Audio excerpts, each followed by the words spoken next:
bienvenidos a Diálogo Abierto en simultáneo por Nacional 103.9. Carla Jarada, buenos días. ¿Cómo estás, Perla? ¿Cómo están todos ustedes? Bienvenidos.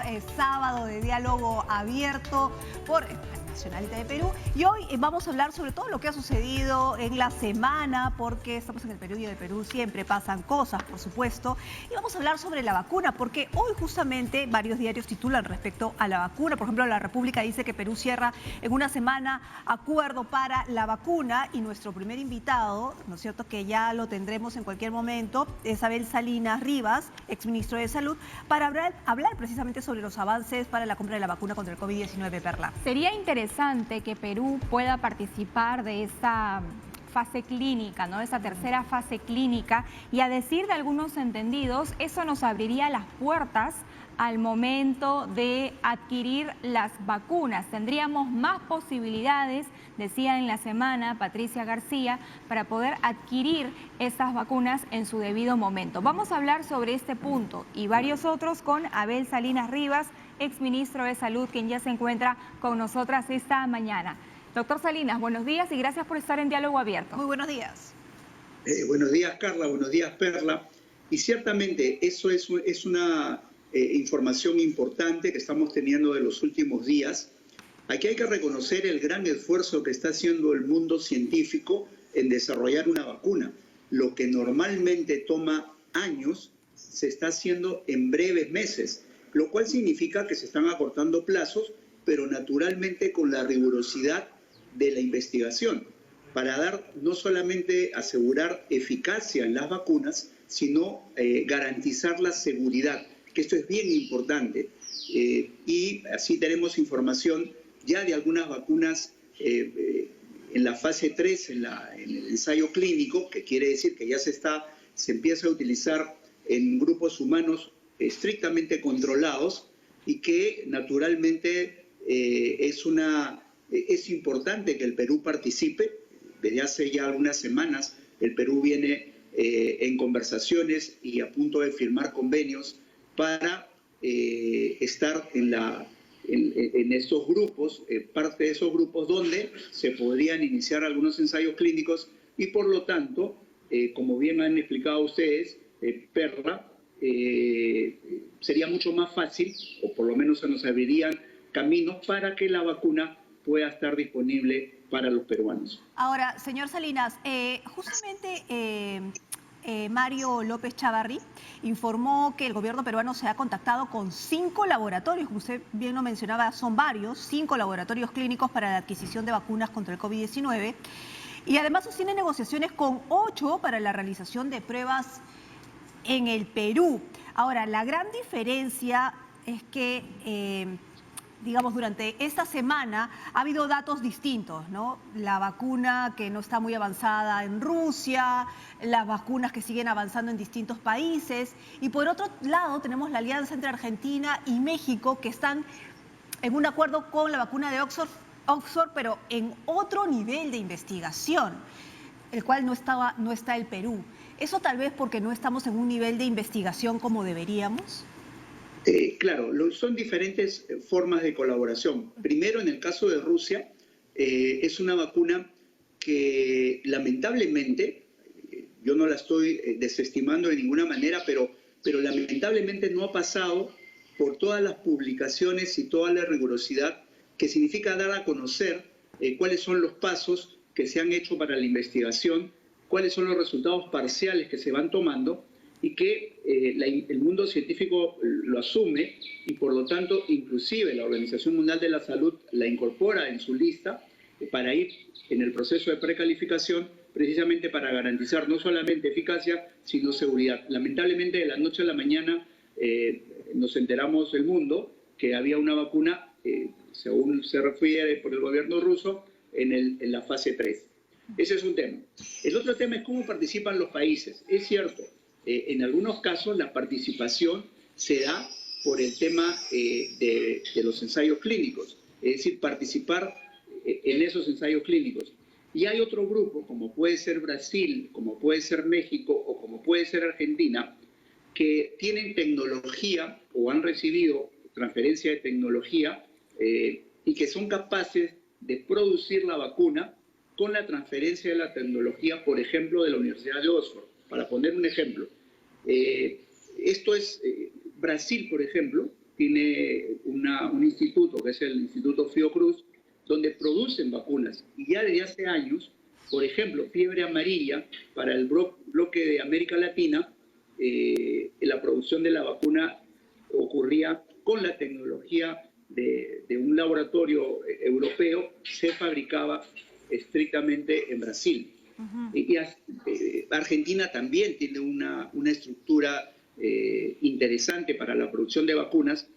Nuestro Instituto Nacional de Salud tiene ya algunas certificaciones, pero probablemente tengamos que desarrollar más capacidades para poder también nosotros producir vacunas, y desde luego que es una expectativa sumamente interesante. Claro, de hecho también hay una iniciativa peruana, doctor Salinas, que nace en la Universidad Cayetano Heredia y el laboratorio Farvet. Están también en ensayos preclínicos, tratando de desarrollar una vacuna peruana, ¿no? También, por supuesto, la mejor de las suertes para este equipo de científicos que están poniendo todo de sí para tener una alternativa también made in Perú, ¿no? Hecha en Perú. Ahora, quizá lo más cercano que tenemos en la región sobre los ensayos clínicos de países que están participando de esta tercera fase sería Brasil. Oxford ya lo está haciendo en Brasil hace un tiempo. Claro, sí. El grupo, en realidad, Brasil suele ser un pionero en el desarrollo de vacunas, en la aplicación de vacunas. Por ejemplo, para no ir muy lejos, la vacuna contra dengue es una vacuna que se viene probando en los últimos años en algunas provincias de Brasil, en estudios controlados, en algunos estados de Brasil. Sí, es cierto. Perú todavía no está en ese nivel. Nosotros podemos participar de los ensayos clínicos que se dirigen desde fuera, pero no necesariamente en la producción de las vacunas. Pero eso no descarta, y ese es un reto. Creo que esto es un nuevo aprendizaje para poder desarrollar esa tecnología, recibir la transferencia de tecnología, y mientras tanto, para que, y esto es importante que la población peruana lo sepa, el Perú compra vacunas a través del fondo rotatorio de la Organización Panamericana de la Salud, que es dependiente de la Organización Mundial de la Salud, precisamente con vacunas precalificadas para estar seguros de la calidad de las mismas. De manera que no se vaya a pensar, porque por ahí podría surgir la duda, que como estamos participando en ensayos clínicos de cualquier vacuna y podríamos poner en riesgo a la población, no. Todos esos son estudios controlados, y cuando compramos una vacuna lo hacemos a través de un organismo mundial como es la Organización Panamericana de la Salud. Ahora, digamos, ya se inició la negociación de compra de vacunas con un laboratorio. Esto se ha manifestado el viernes en esta sesión extraordinaria de la Comisión Especial COVID-19, ¿no es cierto? Esta negociación de compra se ha establecido a través de la Alianza Mundial Gavi, que lanzó un mecanismo global llamado COVAX Facility. ¿Cómo funciona? O sea, para tenerlo un poco más claro, no sé si usted nos lo podría explicar. Claro, lo que pasa es que hay algunas fundaciones mundiales que lo que tratan de hacer, por ejemplo, en esta Fundación Gavi, es asegurar la disponibilidad de la vacuna fundamentalmente en los países con menos recursos.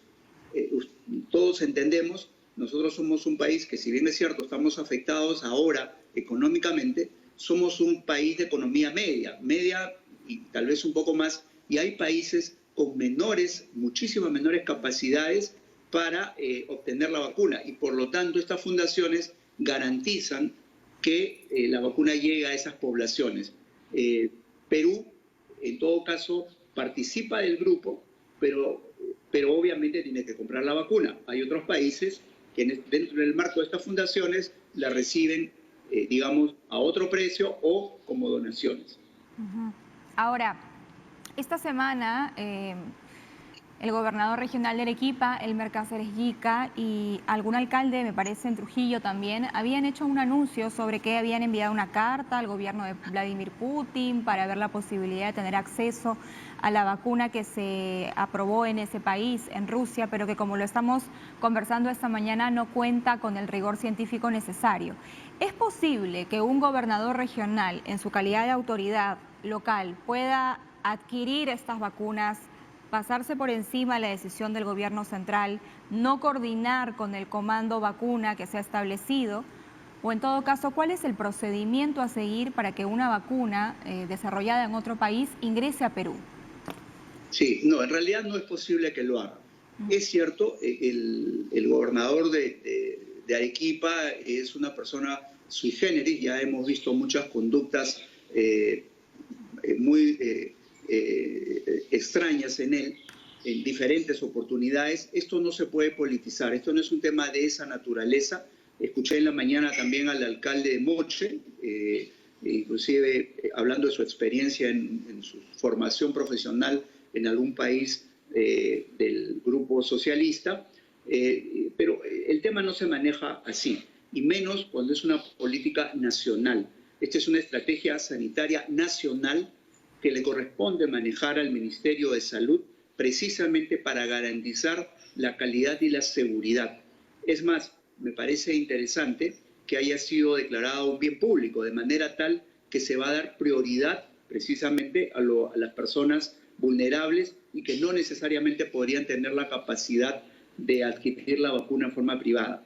El tema no se maneja, lamentablemente, entiendo que pueden ser intenciones, no conozco al alcalde de La Libertad de Moche, pero evidentemente el tema no se maneja así. Yo creo que hay que pasar por la rigurosidad de la mostrada. Yo no estoy descalificando la vacuna rusa de ninguna manera, pero por lo menos su rigurosidad científica no ha sido mostrada al mundo científico. Eso es lo que falta. Ahora, más allá de que la vacuna venga de Rusia, venga de Oxford, qué sé yo, todavía la vacuna no va a estar lista de aquí a un tiempo. Es decir, la población tiene que estar consciente que todavía no va a estar lista una vacuna y que la vacuna no va a ser mágica, tampoco, que tiene un proceso, ¿no es cierto? Todavía no se sabe si te va a dejar inmune 1 año, 2 meses, 3 meses, en fin, no se sabe. Para eso tenemos que tener cuidado.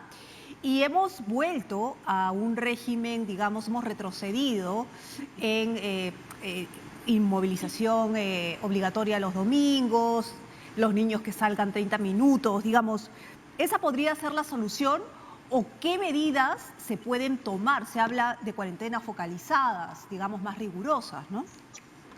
Exactamente, Carla. Primero, la población en general debe saber que el virus nos va a acompañar todavía por muchos meses, inclusive, aun cuando tengamos la vacuna, no sabemos bien cuál va a ser el tiempo de protección, cuál va a ser la efectividad de la vacuna, de manera tal que tenemos que tener cambios evidentes en nuestros hábitos sociales. Y ahí hay una responsabilidad del ciudadano, pero también de las autoridades, en un mensaje claro para los diferentes grupos humanos, para las diferentes localidades.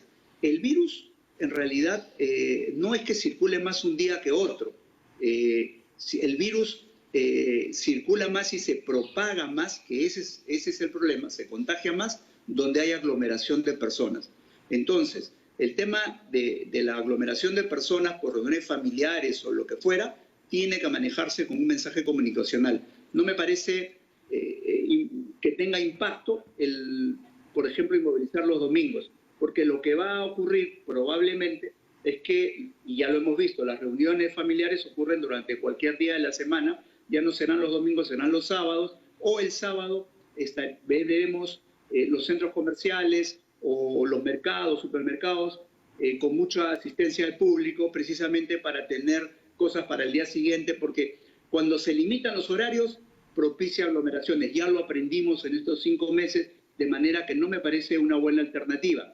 Pero sí me parece muy interesante el confinamiento o las cuarentenas focalizadas. Pero para eso tenemos que corregir algunas cosas, Carla. Primero, de una vez por todas tenemos que hacer pruebas moleculares. Yo saludo que la ministra Massetti y el propio viceministro de Salud Pública, el doctor Suárez Ognio, han anunciado la utilización mucho más efectiva, ahora sí, de las pruebas moleculares, que son las pruebas diagnósticas, que sí nos van a permitir identificar el virus y poder cercar a una familia, a una localidad, a unas manzanas, a un distrito o a una provincia.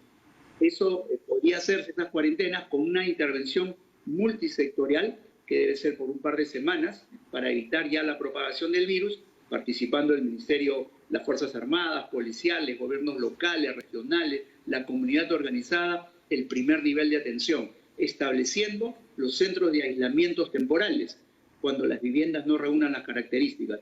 Y ahí podríamos firmemente contener el virus, evitar que la enfermedad se agrave y, por lo tanto, evitar que tengan que ir a un hospital donde ya estamos viendo las noticias, están colapsados, ya no hay disponibilidad de camas de UCI, por ejemplo. De manera que el tema está ahí. El enfoque, en mi concepto y mi recomendación, es que se haga focalizado en un ordenamiento territorial, no por días, no por sexo, no por horas. Es un enfoque territorial, claro. Donde encontremos que está circulando el virus, ahí tenemos que ser muy contundentes en la cuarentena. Doctor Salinas, ahora hacemos mención de las pruebas moleculares que seguimos comprando, ¿verdad? Perú las sigue importando. Y hace 2 meses más o menos presentamos en este programa una iniciativa muy interesante de parte de científicos de la Universidad Cayetano Heredia, que ellos habían desarrollado una prueba molecular rápida y lo que estaban esperando era ponerse en contacto con el Ministerio de Salud para poder activar el protocolo y que se valide esta prueba, y de esta manera íbamos a tener pruebas moleculares a muy bajo costo para poder hacer la mayor cantidad en nuestro país y de esta manera efectivamente hacer los cercos epidemiológicos de una manera mucho más rápida y efectiva. Pero hasta el momento este avance científico no ha sido validado por el Ministerio de Salud y no tenemos esa prueba al alcance. Por ende, hay menos gente que tiene acceso a la prueba, hoy es difícil conseguir una y están sumamente caras. Entonces, a veces da la impresión de que estamos en un mismo círculo y que no salimos de ese círculo. Exactamente, Perla. Yo creo que por eso me parece importante el inicio de la gestión de la doctora Mazzetti, transparentando cifras, el reforzamiento de su equipo, la incorporación, por ejemplo, del doctor Suárez Ognio. Y esto ahora lo que viene son cambios de estrategias, corrección de los errores. Este es un tema. Las pruebas moleculares sí necesitan un procedimiento, el procesar las muestras. Algunas demoran horas, otras pueden ser minutos, es cierto, de acuerdo a la tecnología que se use. Pero, por ejemplo, ahí tenemos que abrir, nos demoramos muchísimo cuando el INS, el laboratorio del INS trataba de procesar todas. Cuando tenemos universidades públicas y privadas y laboratorios privados que son capaces de procesar estas muestras, de manera que hay que certificarlo por el colegio, por el Instituto Nacional de Salud, que creo que ya está certificado, y darles la amplia libertad para que comiencen a procesarlas en un compromiso real en esas áreas focalizadas. Doctor Salinas. Y claro que sí. Y la otra tecnología es también alguna prueba, se puede validar una prueba molecular que se procesa en minutos, que en 40 o 50 minutos podríamos tener resultados y que pueden ser muy valiosas en esta etapa. Claro, exactamente. Yo me refería a echar mano justamente de la tecnología que se está desarrollando en nuestro propio país para avanzar lo más rápido posible, para no estar gastando tanto en adquirir pruebas si las podemos producir aquí mismo. Y quiero insistir en este tema de algunas directivas que la verdad es que no se entienden muy bien de parte de algún sector de salud en nuestro país, porque, por ejemplo, hay un serio problema en Junín con el tema del oxígeno. Hay una iniciativa ciudadana que parte además también del cardenal Barreto de adquirir unas plantas de oxígeno para llevarlas a la región y que la gente no se siga muriendo porque no tiene oxígeno. Y claro, hay una normativa ahora, una barrera burocrática que no permite que se ponga en marcha esta planta, ¿no es cierto? Es una predisposición del MINSA a través de la DIGEMIT que se necesita cambiar para que se pueda autorizar la producción de esas plantas de oxígeno de la Universidad Católica, de la Pontificia Universidad Católica. Entonces, parece que por un lado, que es como si estuviésemos jugando al teléfono malogrado, ¿no? Por un lado tenemos científicos, universidades que desarrollan tecnología, que ponen al servicio de los peruanos ya sea pruebas rápidas moleculares o estas plantas de oxígeno, y por otro lado tenemos una legislación que no permite utilizarlo, que no permite validarlo, y sigue pasando el tiempo y no lo estamos viendo. Así es, sigue pasando el tiempo y seguimos perdiendo vidas humanas. En realidad eso es crítico. Y es cierto, yo creo que en este momento, en que ya estamos corrigiendo este tipo de errores, por ejemplo, tenemos que abrir las posibilidades de la producción de oxígeno o la compra de oxígeno.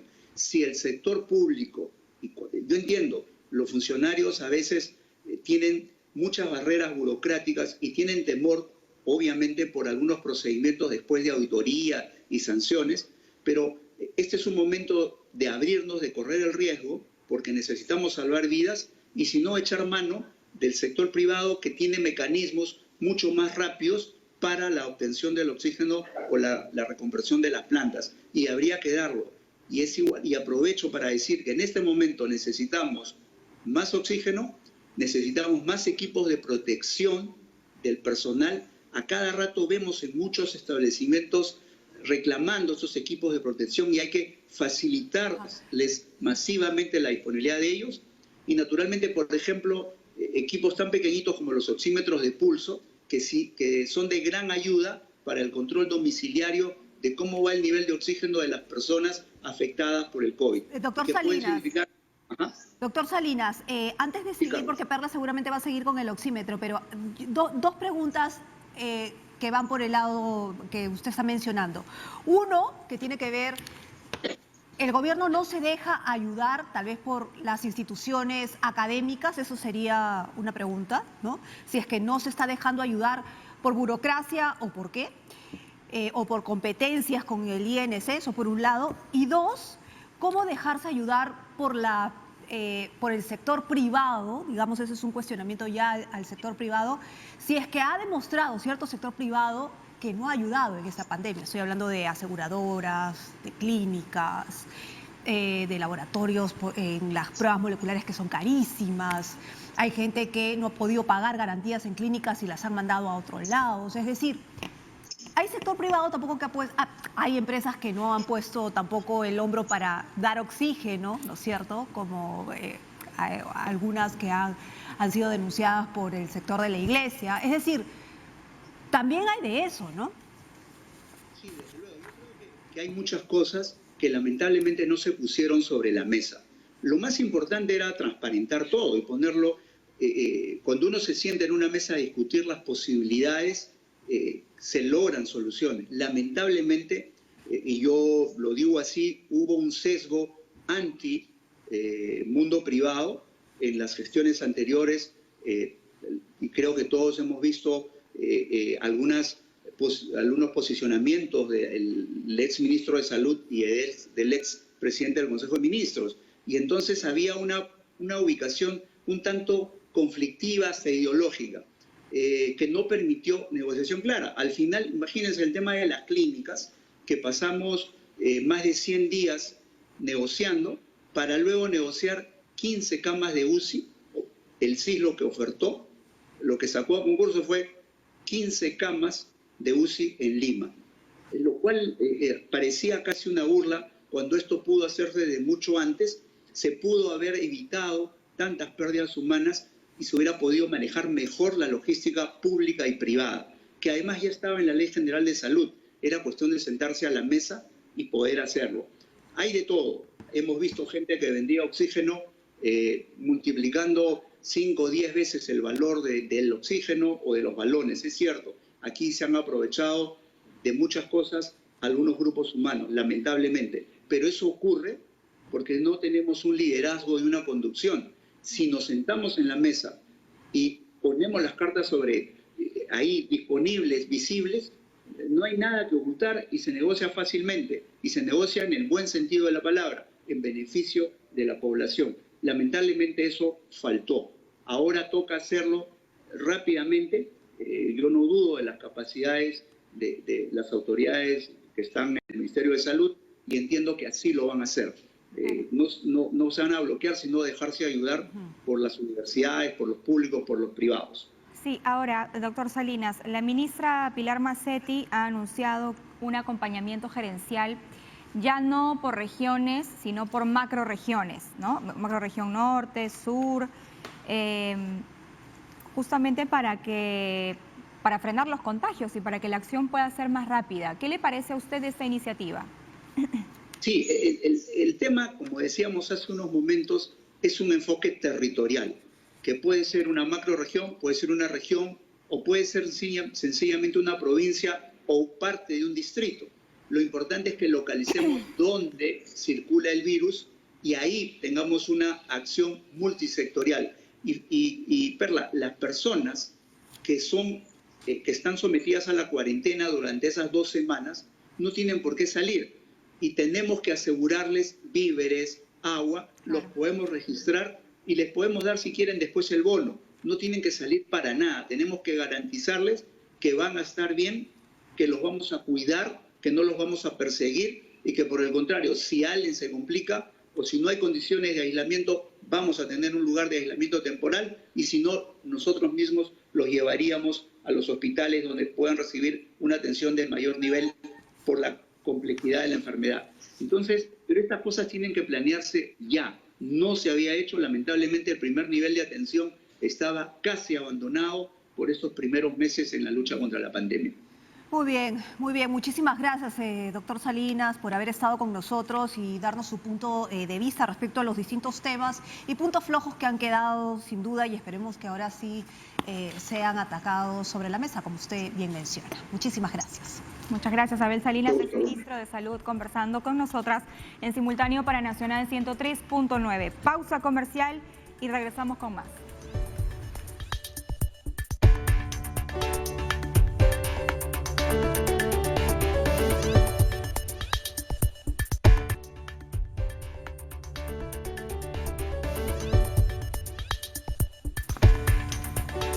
Muy bien, seguimos con más en Diálogo Abierto, en simultáneo por TV Perú y Nacional. Llegamos a varios puntos a nivel nacional, valga la redundancia. Y bueno, vamos a hablar sobre otro punto que tiene que ver obviamente con la pandemia, porque, a ver, hay crisis, obviamente, y se reflejaría en la incapacidad para pagar deudas. Debido a esto, en el Congreso se están tomando una serie de medidas. Una de ellas es la devolución del 100% de los aportes de las AFPs y de las ONP.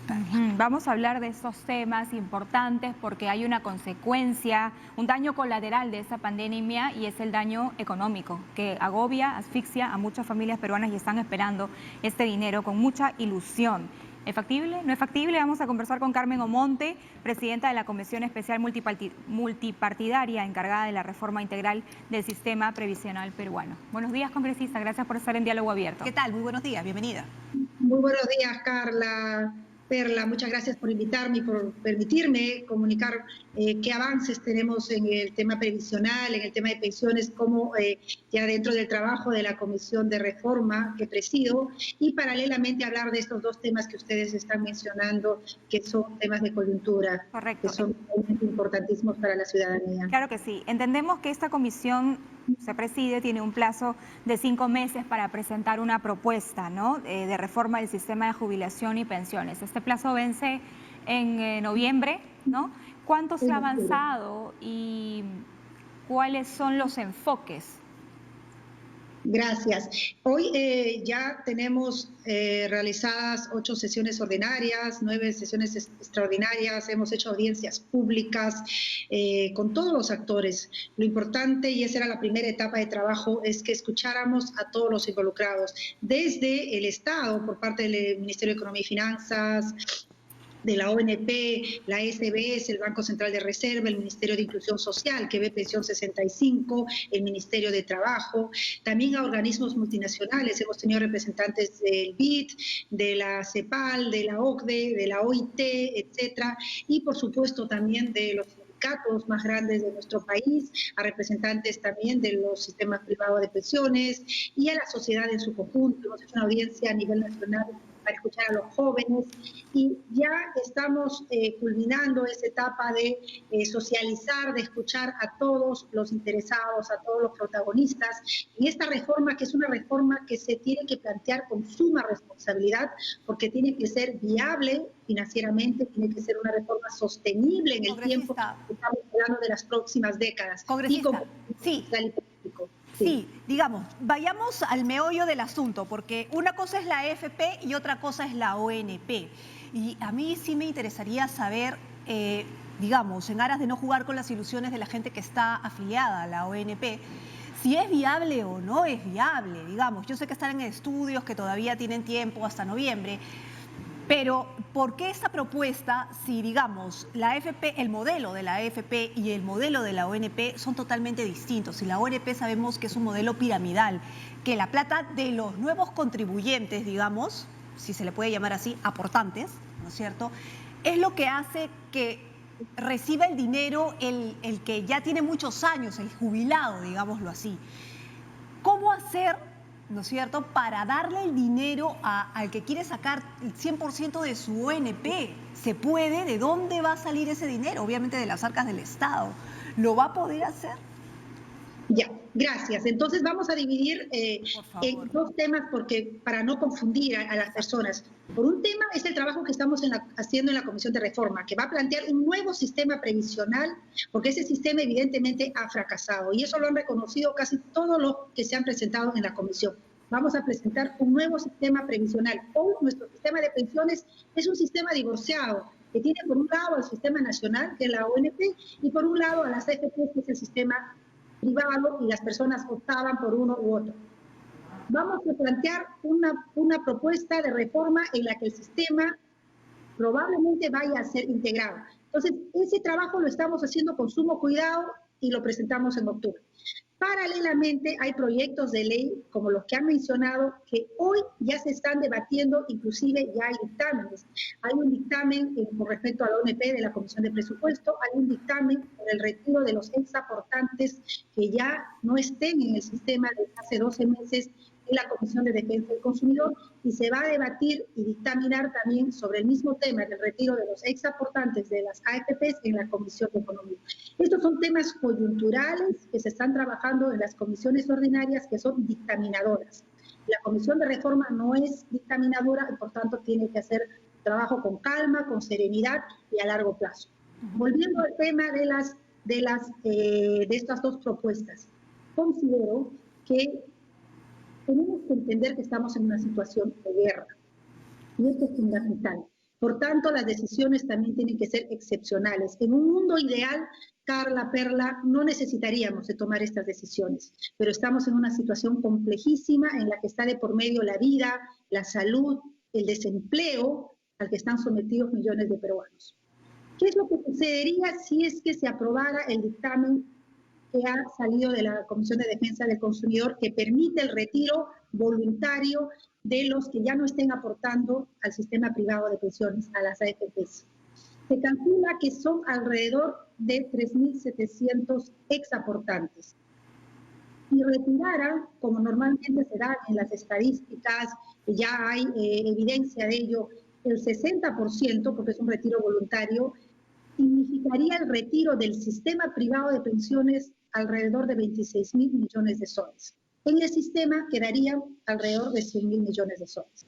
Evidentemente, estos recursos van a servir para salvar vidas, para ayudar en un momento tan complicado a las personas, y personalmente considero que sí es viable. Por supuesto, se va a tener que perfeccionar hasta que llegue al Pleno, va a surgir el dictamen de la Comisión de Economía, probablemente se hagan algunas acotaciones, se modifiquen algunos espacios, probablemente con el tema de las edades, en fin, pero esa es la línea de las AFP. Con respecto al tema de la ONP, el propio señor Julio Velarde, que es presidente del Banco Central de Reserva, que estuvo en nuestra comisión, dijo claramente, por un lado, de que también les parecía sumamente injusto, que el Estado tenía que encontrar alguna solución, que aquellos aportantes de la ONP que no hayan llegado a los 20 años no reciban nada. Y por otro lado, estas propuestas que permitirían excepcionalmente los aportantes puedan retirar un porcentaje de sus fondos. Tú mencionabas que evidentemente este es un sistema de reparto.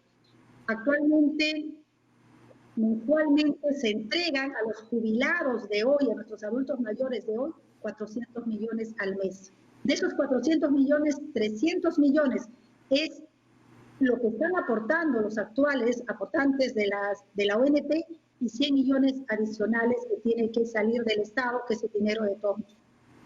Se tiene que encontrar una solución, se tiene que encontrar una solución. Debiera venir, más allá del Congreso, debiera venir de una propuesta del Estado, porque en la mayoría de los casos, tanto los exaportantes de las AFPs cómo aquellos que están esperando una alternativa en la ONP no reciben bonos. Carla, Perla. Por tanto, sí son ciudadanos que merecen ser atendidos. Yo espero que eso lo medite el gobierno, medite el Ejecutivo y plantee una alternativa para la ONP. Con respecto a las AFPs, está este proyecto de la Comisión de Defensa del Consumidor para exaportantes, es decir, para aquellos que ya no están en el sistema. Y que va a pasar también, como digo, por un dictamen de la Comisión de Economía y que va a sufrir algunas modificaciones, evidentemente, antes de llegar al Pleno, y en el Pleno también seguro se van a hacer algunas modificaciones. Ahora, algunos consideran que la liberación total de los aportes de la ONP sería inviable y hasta inconstitucional. Pero ¿podemos hablar de una liberación total? ¿Podemos encontrar más bien en el camino un equilibrio entre se retira todo, se retira un porcentaje? ¿Quiénes podrían retirar? Usted mencionaba algo que a mí me ha dejado un poco preocupada. ¿Los aportantes que no hayan llegado a los 20 años no reciben nada de la ONP?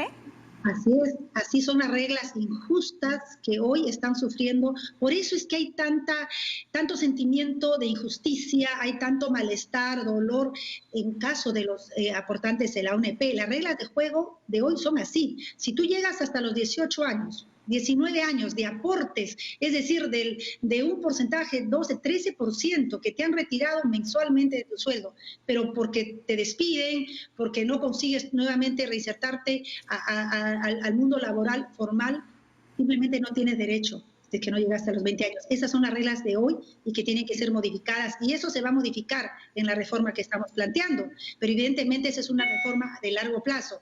Para hoy, el gobierno, el Estado, tiene que plantear alguna alternativa a esos aportantes de la ONP porque no es justo. Esa es la diferencia con los que aportan en las AFPs, que son cuentas individuales. Entonces, tu cuenta individual está tu nombre, evidentemente, y es un fondo con capitalización individual. En el caso de la ONP, es un sistema de reparto, evidentemente sí está registrado lo que tú has aportado, pero va a ese fondo de reparto que hoy se utiliza para los actuales jubilados, pero se tiene que encontrar una alternativa. ¿Y cuál es la propuesta? Sí, exacto. ¿Cuál sería esa alternativa? Ya que vamos a hablar de este nuevo sistema pensional que ustedes están trabajando. ¿Cuál sería esa alternativa, por ejemplo, sobre este punto? Que las personas que están en la ONP y que no llegan a los 20 años de aportes no reciben nada. ¿Cuál sería el cambio allí?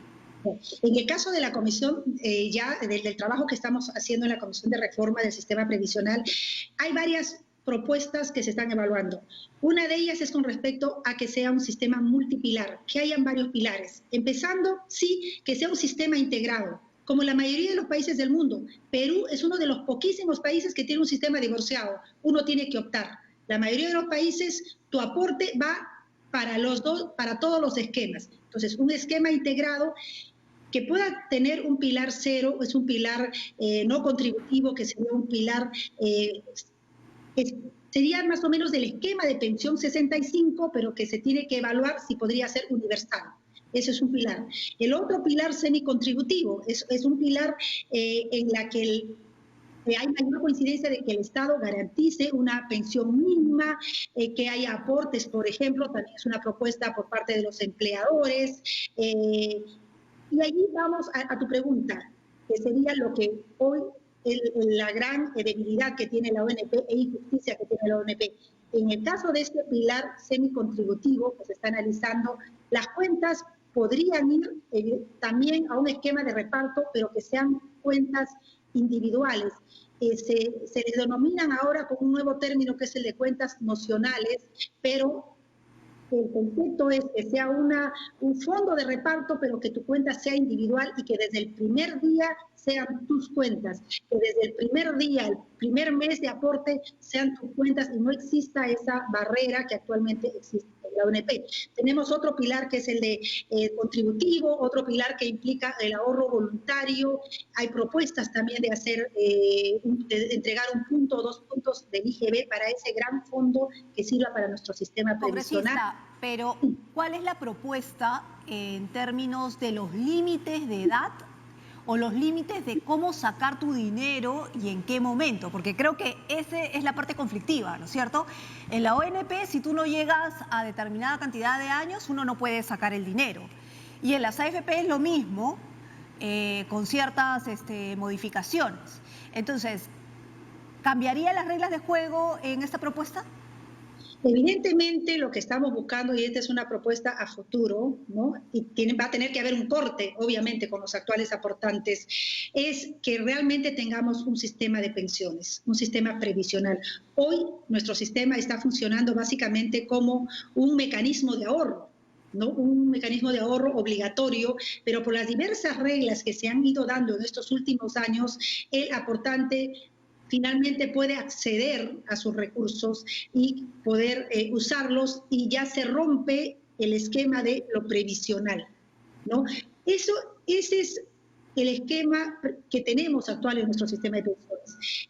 En los trabajos que ya hemos iniciado esta semana, dentro ya de los estudios, las propuestas técnicas, porque esta es una reforma que tiene que ser básicamente técnica, pues se tendrán que analizar, todavía no tenemos ya la fórmula, pero se tienen que analizar realmente qué incentivos van a tener que tener todos nuestros aportantes para que no se vean motivados, para que finalmente no usen fondos que les va a servir para su futuro, pero este es un tema de largo plazo.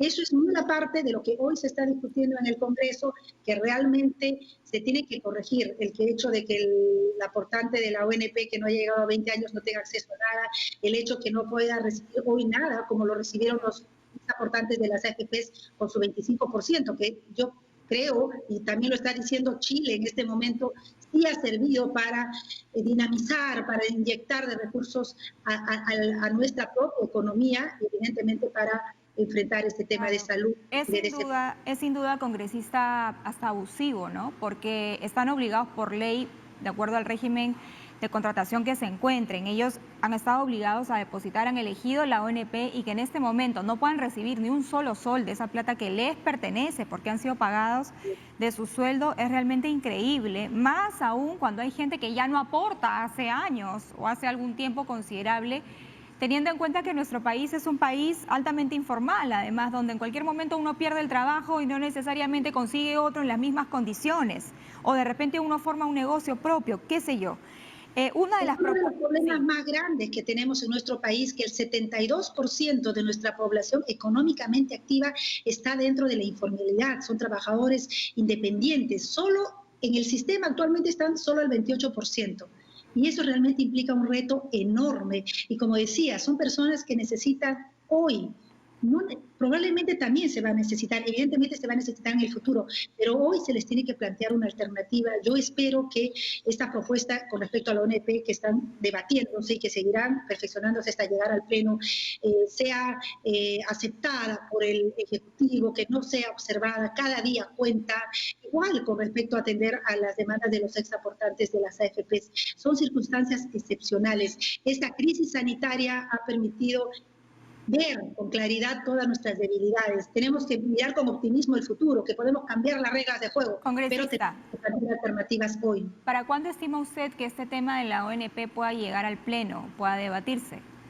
Debería ser en la próxima sesión. Se están pidiendo públicamente que ya se debata, porque son proyectos de ley, inclusive yo tengo varios sobre la materia que se han presentado en marzo, se han presentado en abril, y estamos hablando de situaciones de emergencia, no nos podemos dar el lujo de esperar. Nosotros leemos los mensajes de cientos de miles de aportantes o exaportantes, como tú dices, gente que ya no va a llegar a los 20 años, porque ya saben que tienen una edad en la que ya no van a llegar a tener un trabajo formal que les permita llegar a los 20 años. ¿Qué se hace con estas personas? ¿Qué se hace con estos peruanos, estas peruanas? Tenemos que tener un sentido de humanidad, un sentido de urgencia. Y una ley que se adecue a la realidad, ¿no? Tener un trabajo formal con 20 años o más de 20 años, realmente ¿quién lo puede tener? Es un lujo en este país tan informal. Ahora, entonces, entiendo que hay consenso en el Congreso de parte de las distintas bancadas para sacar esta aprobación y los exaportantes a la ONP puedan retirar algún porcentaje de su dinero. Así es. Yo he escuchado a representantes de diferentes partidos políticos, todos están en la línea. Es un tema realmente ya de fijar por parte de tanto el Consejo Directivo, de la Junta de Portavoces, ya que la discusión en el Pleno, en el caso del ONP y en el caso de los exaportantes de las AFPs, y hay un dictamen de la Comisión de Defensa del Consumidor, está pendiente el dictamen de la Comisión de Economía, y ya puede también entrar en discusión y presentar una alternativa que va a dinamizar nuestra economía. Evidentemente la prioridad es la salud, la prioridad es luchar contra la pobreza, contra el hambre, pero también un efecto secundario es que es dinero que va a entrar a nuestra economía, como bien lo están reconociendo en Chile, y que finalmente eso ayuda, inclusive expande el efecto positivo de estas medidas que se pueden tomar. El presidente del BCR tiene una propuesta para que exista una pensión general y mínima para todos los peruanos de 200 soles. Usted, como presidenta de la Comisión Especial Multipartidaria encargada de ver la reforma del sistema previsional, ¿estaría de acuerdo con esta propuesta? Uno de los principios rectores que estamos evaluando es justamente la posibilidad de la universalidad, que haya una pensión universal para todos los peruanos. Evidentemente tenemos que hacer corridas económicas para ver cómo se va a sostener, cuáles van a ser los mecanismos para que se sostenga esta propuesta, pero sí es importantísimo. Y el aporte de todas las entidades que han estado en nuestra comisión ha sido valiosísimas y como decía, la primera coincidencia era reconocer de que se tiene que plantear la reforma ya, porque este sistema ha fracasado.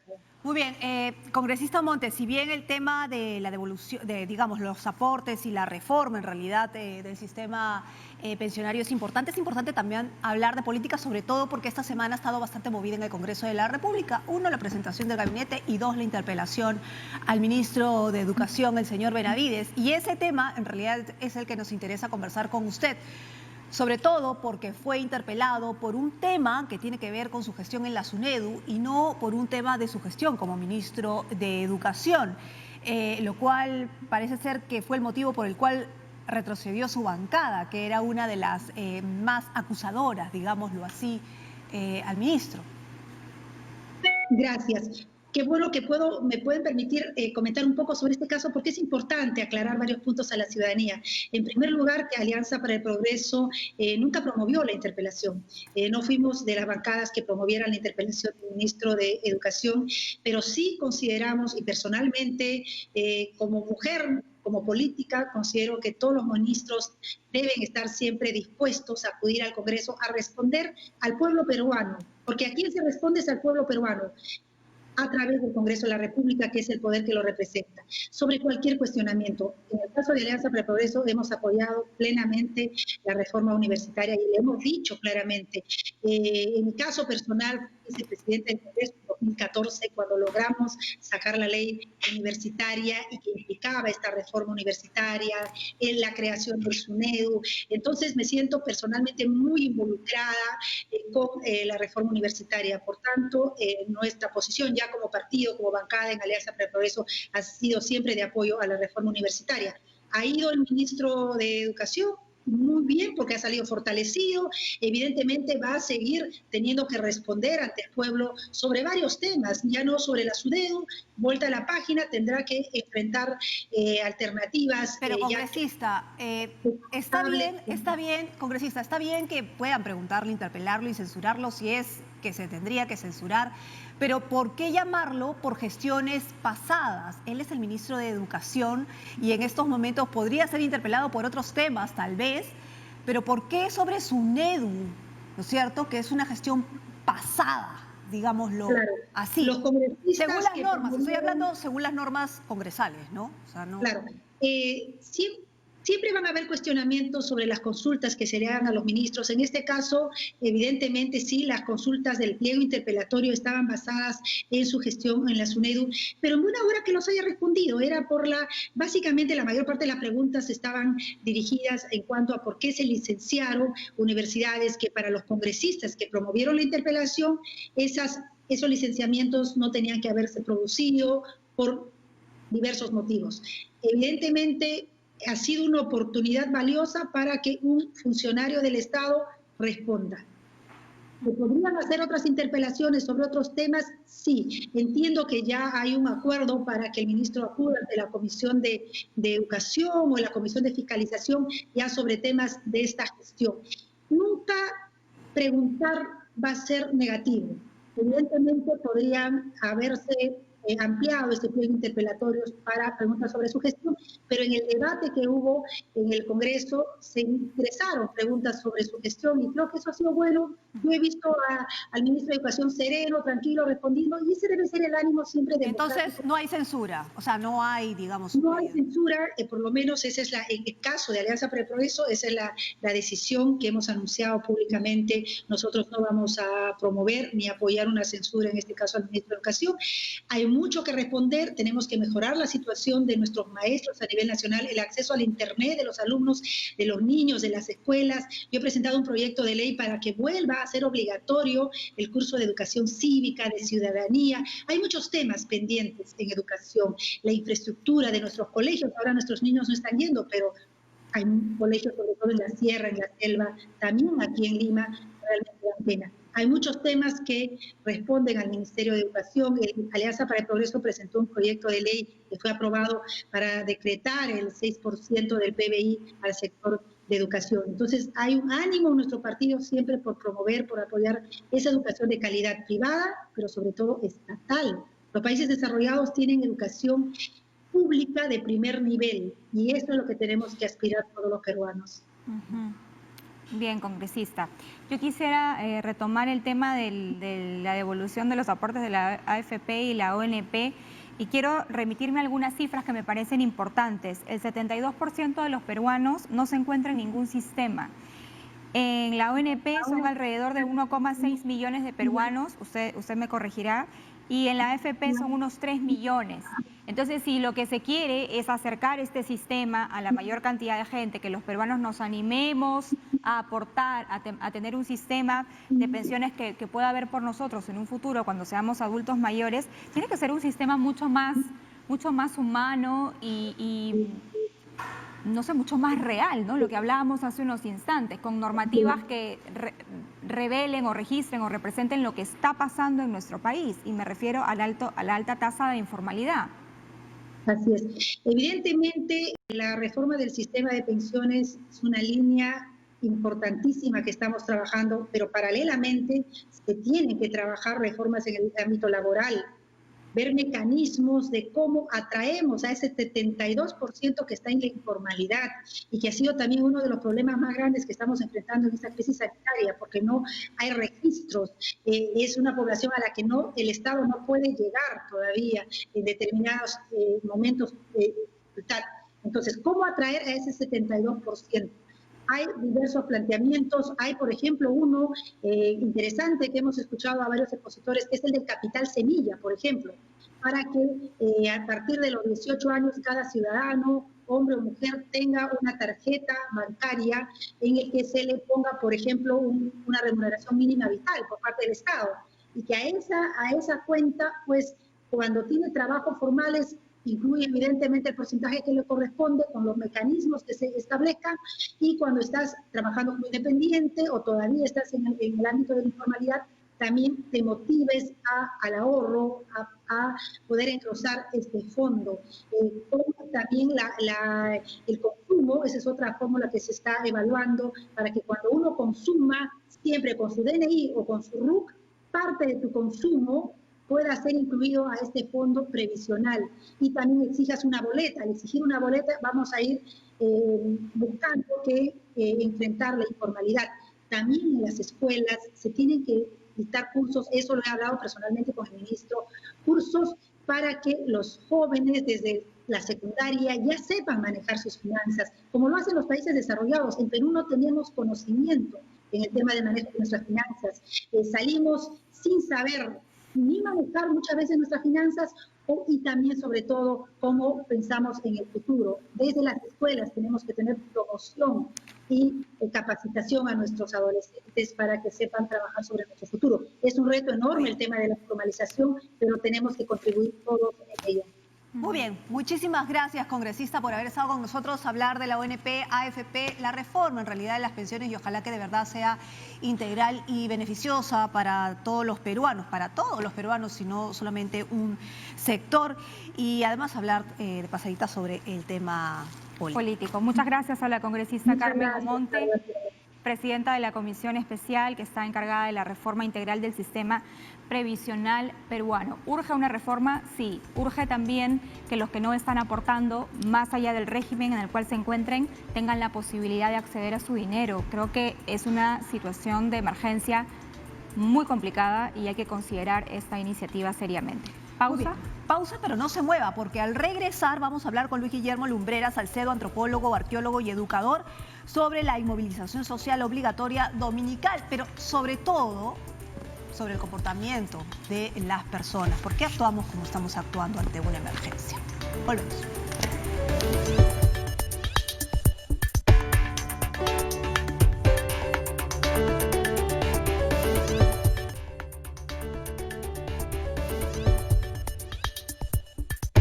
Bueno, mañana, señores, nadie sale. El domingo ya nadie sale. Hay orden de inmovilización obligatoria por el número de contagios tan elevado que se registra en nuestro país. Y hay multas, ¿ah? Hay multas también para los que salgan con el vehículo, salgan sin autorización, para los que salgan sin mascarilla, para los que no guarden distancia social. Ahora ya todo va a ser sancionado efectivamente, ¿no? Ahora, les voy a contar las multas porque están acá, mira. El Ministerio del Interior ha publicado ya las multas que se aplicarán a los infractores. No respetar el mínimo de 1 metro de distancia obligatoria en los establecimientos comerciales, 86 soles. Salir más de una persona por familia para adquirir víveres o productos farmacéuticos, 215 soles. Circular por la vía pública para actividades que no están contempladas como esenciales, 215 soles, ojo. Circular por la vía pública sin respectivo pase personal o laboral en caso de que corresponda, 258 soles, va subiendo.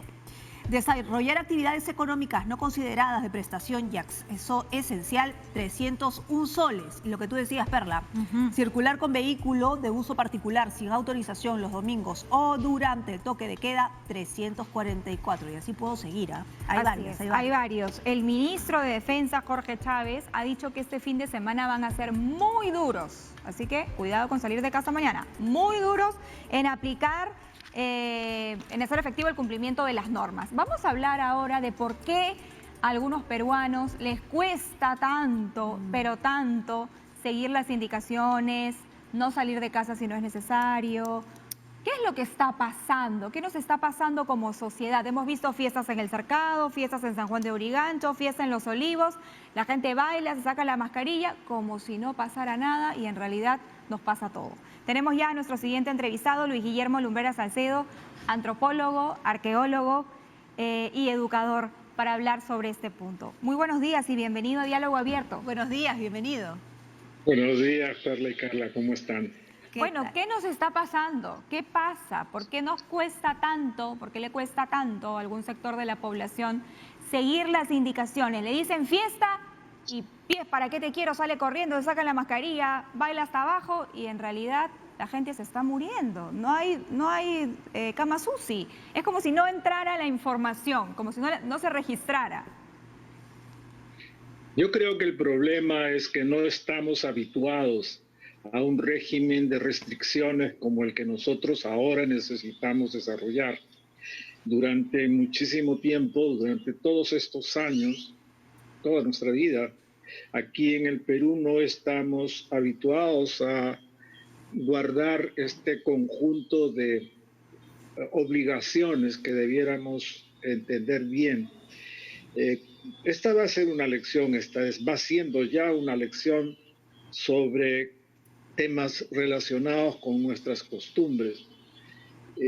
Yo siento que la gente está cansada de tratar de resolver problemas pensando que se van a resolver problemas obedeciendo una semana o 2 semanas en las estrategias planteadas por el Estado, pero no resolviéndose las cosas y al contrario empeorando. Evidentemente hay un gran desaliento de la población, pero en esto creo que es importante ingresar a una reflexión sobre por qué estamos como estamos y qué cosa es lo que ocurre. Nosotros le estamos exigiendo a un gobierno que tiene, qué sé yo, 2 años de existencia y que tiene 1 año más para existir, Estamos exigiendo que transforme todo lo que en el Perú se ha hecho en relación con el tema de la salud y que a partir de estas decisiones nosotros ya no vamos a tener más problemas en relación a este tipo de eventos como el que estamos viviendo ahora. El tema de la salud es un viejo tema en el Perú, totalmente dejado de lado. Educación y salud han sido temas con muy poco interés de parte del Estado. Y el Estado en general, de carácter, qué sé yo, semicolonial, que nosotros tenemos desde que nos emancipamos hasta ahora, no le da mucha importancia al tema de la salud, especialmente los sectores menos pudientes. Pero, y esto nos genera problemas. ahora, doctor Lumbreras, es cierto que tenemos y estamos arrastrando problemas hace muchísimo tiempo, y es cierto que todos los sectores le piden al gobierno y al Estado que actúe como tiene que actuar cuando a veces es insuficiente. Pero tenemos una realidad. ¿Por qué nos es tan difícil? Y eso lo pregunto ya en todos los sectores. ¿Por qué nos es tan difícil partir de lo que tenemos? Ok, sí, somos reclamones, no tenemos esto, no tenemos el otro, pero ¿por qué no partir de lo que tenemos y de lo que no tenemos para empezar a construir y empezar a pensar desde nuestra propia responsabilidad? ¿No es cierto? Porque, por ejemplo, cuando hablamos de las AFPs y decimos el gobierno no puede ser paternalista con nosotros porque nosotros somos responsables de hacer con nuestro dinero lo que más nos conviene. Bajo ese concepto, ¿no podríamos también pensar ahora, claro, no podemos ser paternalistas y pensar que el gobierno nos va a proteger en todo y partir de nosotros y empezar a cuidarnos nosotros y no salir de casa, usar la mascarilla, lavarnos las manos, ¿no es cierto? Es decir, ¿cómo empezar a reestructurar una sociedad desde nosotros mismos? Yo creo que las condiciones de vida que nosotros tenemos hacen muy difícil la obediencia a todo este conjunto de recados que nos llegan sobre formas de comportamiento. Nosotros no estamos habituados a esto y la gente en general no está habituada a esto. Nosotros decimos que la gente se quede en casa. ¿Cuántas personas hay sin casa en este momento en el Perú? ¿En qué casa se van a quedar? Si es que están realmente utilizando los parques y utilizando las veredas para poder dormir incluso. ¿En qué casa podemos estar hablando nosotros de poder sobrevivir con cierta tranquilidad? Hay un sector de la población que puede hacerlo. Hay muchas personas que, para mí, por ejemplo, es casi un privilegio el poder quedarme en casa y trabajar aquí y demás. Pero eso es porque tengo casa, porque tengo instalaciones que me hacen posible resolver mis problemas cotidianos. Pero eso no ocurre con un sector muy grande de la población que necesita salir, que no puede quedarse en casa pues simplemente porque no tiene casa. No hay estas condiciones que nosotros quisiéramos que todos tengan respecto a dónde vivir, cómo estar, dónde estar, porque no nos hemos preocupado por eso a lo largo de todo este tiempo y porque las condiciones económicas y sociales del Perú históricamente no nos han permitido avanzar en esa dirección. Nosotros estamos viviendo una realidad que nos está golpeando mucho y muy fuerte. Mucho y muy fuerte porque no tenemos una población plenamente alfabetizada, no tenemos la posibilidad de que todos tengan acceso a la televisión, no tenemos la posibilidad de que todos tengan acceso a cada una de las facilidades que ofrece el Estado o en general la sociedad para poder vivir. Doctor, replanteo entonces la pregunta. Sí. Si bien es cierto, como usted menciona, no todos tenemos esas instalaciones, ¿qué hacer de manera empática, por otro lado, para que los que menos tienen puedan acceder? O sea, digamos, como sociedad, los que tenemos, ¿qué hacemos con los que no tienen? Es decir, ¿cómo construimos, cómo ponemos cada uno de nuestra parte para poder aprender a salir adelante con lo que hay y con lo que no hay? Yo creo que ese es otro tema que nos toca también muy fuerte. Es el tema de la educación. Eso tiene que ver directamente con la instalación de un conjunto de recursos de comportamiento que nosotros no estamos en condiciones de desarrollar fácilmente. Nosotros tenemos una educación formal en donde los niños van y los jóvenes van a a la escuela, al colegio, a la universidad, donde fuera, y en donde se les enseña un conjunto de cosas que en la práctica diaria no requieren atención real. Aprendemos matemáticas, en donde sea posible aprender, aprendemos algo de la lengua castellana, la historia de manera muy superficial, los propios maestros no están instalados, tenemos una historia dividida, en fin. Esas cosas están ahora saltando a la vista. Eso que la gente considera que es una forma, todos nosotros consideramos que es una forma de desobediencia a las estrategias que desarrolla el Estado, es parte de nuestra incapacidad de poder resolver las cosas con un régimen de educación que mucha gente de la clase media para arriba pueden entender, pero la mayor parte de la población que está de clase media para abajo no está en condiciones de entender esto, y no está en condiciones de entender porque nuestra educación no ha sido organizada de manera tal que se oriente hacia eso. La desobediencia es vertical, tal como la concebimos, implica la necesidad de castigos, tal como lo hemos planteado, se plantea en la escuela. Las gentes van a la escuela a sentarse en donde puedan sentarse y recibir un discurso cada hora a lo largo del día. Y eso realmente no es algo que nos permita a nosotros manejarnos dentro de las condiciones de vida que tenemos, en donde ni siquiera la noción de familia está bien desarrollada, mucho menos el de la sociedad, mucho menos la del Estado. De modo que yo pienso que ahí también está el otro.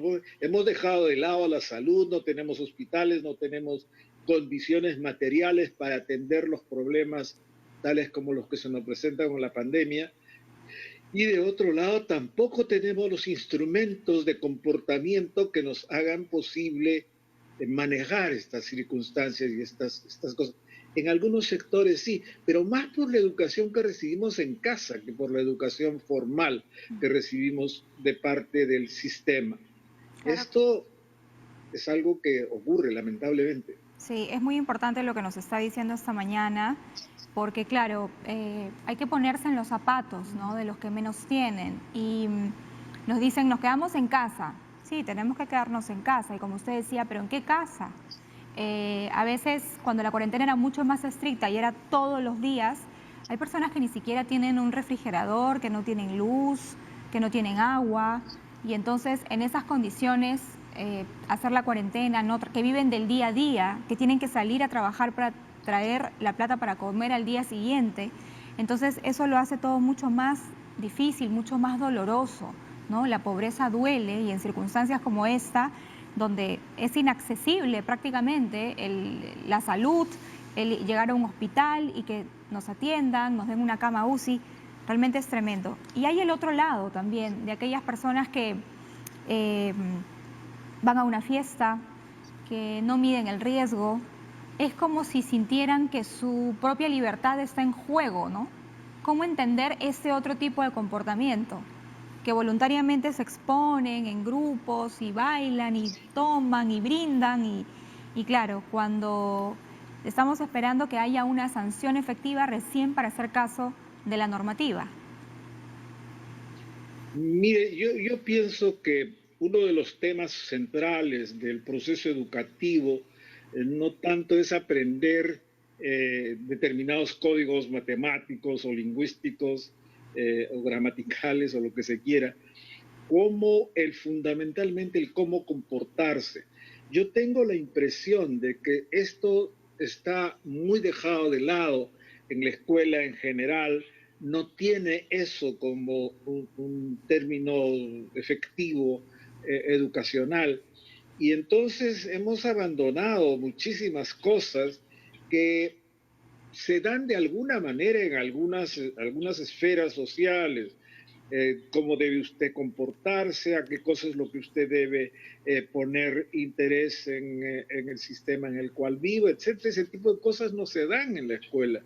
En la escuela normalmente, y eso está generado además por los artículos de comportamiento que recibimos cotidianamente por los medios de comunicación y demás, eh, debemos asumir que somos libres.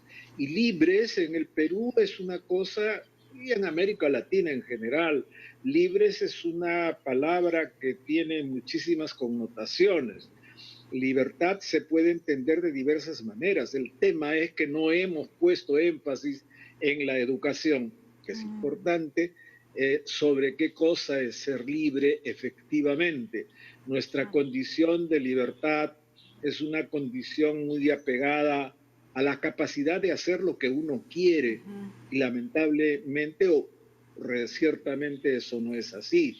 La libertad es el código de hacer cada quien lo que cada quien quisiera que los demás hagan en relación a uno. Ahora, doctor Lumbreras, ¿qué va a pasar precisamente hablando de la educación con esta generación o, digamos, con este tiempo en los chicos que están llevando una educación en casa? Los que pueden llevar la educación, por supuesto, ¿no es cierto? Los que la están recibiendo vía internet o aquellos que pueden escucharla por radio, verla por televisión. O sea, ¿qué va a cambiar nuestra sociedad precisamente? Porque no se tiene visos de cuándo van a volver las clases presenciales o si es que en un futuro van a cambiar las clases de por sí, cuando necesitamos educación en esta sociedad. El problema es que la educación es una estrategia de largo plazo. Lamentablemente en los cortos plazos no se puede resolver tan fácilmente. Eso significa desde que se nace prácticamente, se ingresa a un proceso de socialización o endoculturación, como se le quiera llamar, que a uno le permite tener un tipo de comportamiento. Cuando ese comportamiento no está regulado por hábitos y costumbres que la gente requiere tener, entonces prácticamente la educación es suplementaria. No hemos puesto nosotros cuidado en eso, no respetamos las cosas, no estamos habituados y nos parece gracioso el romper con las reglas, por ejemplo, qué sé yo, al caminar y cruzar las calles, cruzar en medio de las avenidas y cosas de ese tipo, son parte del proceso educativo que en la escuela no se maneja suficientemente y en la casa tampoco, porque en la casa tampoco existe la posibilidad de que los padres estén ya suficientemente educados como para poder transmitir esos códigos de comportamiento. Eso hace muy difícil el programa o el proyecto educacional en general. No es cómo saber la anatomía solamente, es cómo manejar la fisiología, en fin, es un conjunto de noticias que uno tiene que ir recibiendo a lo largo de su existencia. El proceso educativo es muy complejo y entre otras cosas requiere la autoestima, por ejemplo, como un factor fundamental en el proceso de construcción de las personalidades. Y nuestra autoestima es terriblemente baja. Nosotros los peruanos nos consideramos como personas de tercer nivel, de cuarto nivel. Siempre estamos pensando cómo no ser nosotros mismos y cómo parecernos más bien a otros, cómo tener una conducta como norteamericano o como alemán o como francés, porque consideramos que esas conductas son las más adecuadas y las más importantes, y las nuestras nos parecen las peores. ese tipo de condiciones de autoestima son determinantes para la conducta de la gente, porque uno cree que si uno es macho y grita a la gente, si uno está en condiciones de poder, qué sé yo, no respetar a las autoridades y tal, está como exigiendo libertad, en un concepto de libertad que va más cerca del libertinaje que de la libertad misma. Y esas cosas son cosas que tienen que ver con el proceso educativo, con las nociones de educación que nosotros manejamos. Le estamos dando demasiado peso al aprendizaje de los códigos de comportamiento académico, científico, pero no a los del comportamiento personal, que son sustantivos en el proceso educativo. En determinados sectores de la población eso sí funciona. Hay colegios en los cuales se aprende, qué sé yo, se aprende a pensar, a leer, a comportarse, a respetar, pero en muchos otros no. Y si eso no se apoya en las cosas que se dan en la casa, en donde no siempre hay padres, no siempre hay madres, estas condiciones, estas circunstancias históricas incluso nos ponen en un riesgo tremendo de hacer lo que ahora estamos haciendo y estamos comenzando a darnos cuenta como parte de las condiciones trágicas dentro de las que nos está tocando vivir y en las cuales vamos a tener que superarlas, cueste lo que cueste, para poder mejorar. Mejorar va a ser simplemente aprender códigos que nosotros los habíamos rechazado o simplemente no los conocíamos. Y eso es algo que está ahora pidiéndonos a gritos que se realicen. Y qué paradójico lo que nos está diciendo esta mañana, porque hablamos de la educación y sobre todo la educación en casa. Y ahora estamos o debemos estar en casa, y es cuando lamentablemente en algunas familias más tensión existe, más estrés existe, menos capacidad de diálogo. En algunos hogares están todos juntos, pero es como si no estuviesen juntos. Y basta con revisar las cifras de violencia, ¿no? Cómo se han incrementado durante esta cuarentena. Es decir, un momento que tal vez debe servir como una oportunidad para afianzar vínculos, termina siendo todo lo contrario. Eso sería lo ideal. El problema es que con mucha frecuencia la salida de las dificultades se resuelve con la violencia, gritando a la gente, obligándola por medios físicos, violencias de distinto tipo.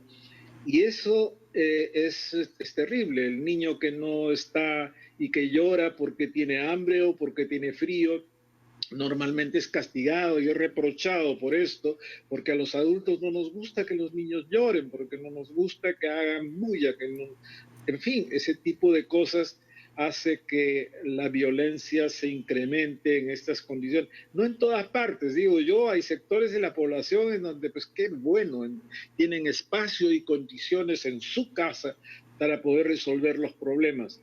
Lamentablemente eso no ocurre en todas partes ni en todas las familias. Y nuestro país adolece de condiciones de vida para un sector muy grande de la población, de condiciones de vida que favorecen el que los chicos se queden en casa.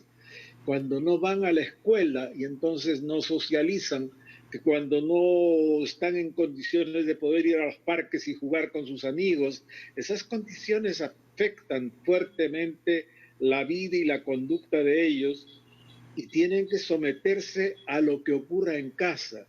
Lo que ocurre en casa no siempre es lo deseable, lamentablemente, porque las condiciones en las que los padres tienen que tratar de resolver su existencia cotidiana son muy duras. Yo vivo frente a un parque y frente a ese parque ahora, en los últimos días, hay gente que recorre el parque pidiendo comida y gritan y piden, por favor, algo de comer, qué sé yo qué, cosas que no estábamos habituados a que ocurra. Ese tipo de cosas están explotando y están explotando de manera muy desagradable. La verdad es que podríamos escucharlo toda la mañana, porque creo que son esas grandes reflexiones las que necesitamos en este momento. Queremos agradecerle por participar esta mañana, doctor Lumbreras, en Diálogo Abierto y por hablar de todos estos conceptos que realmente los olvidamos, ¿no? Autoestima, educación en casa, aprender a hacer sociedad desde el hogar también, y construir conocer nuestra una realidad, sociedad, ¿no? No da por construir. sentado. Así es. Muchas gracias. Gracias. Estábamos Gracias. con el doctor Lumbreras, él es sociólogo, que nos estaba aterrizando realmente de nuestra situación y nos estaba haciendo hincapié en que la educación en estos tiempos va más allá de sumar, leer, escribir, sino que tenemos que educar nuestro comportamiento social. Ahora, ¿cómo empezamos? Es el tema, ¿no? Hacemos una pausa, Perla. Vamos a hacer una pausa y vamos a regresar con Patricia Zárate, investigadora del IEP, sobre los resultados del Barómetro de las Américas.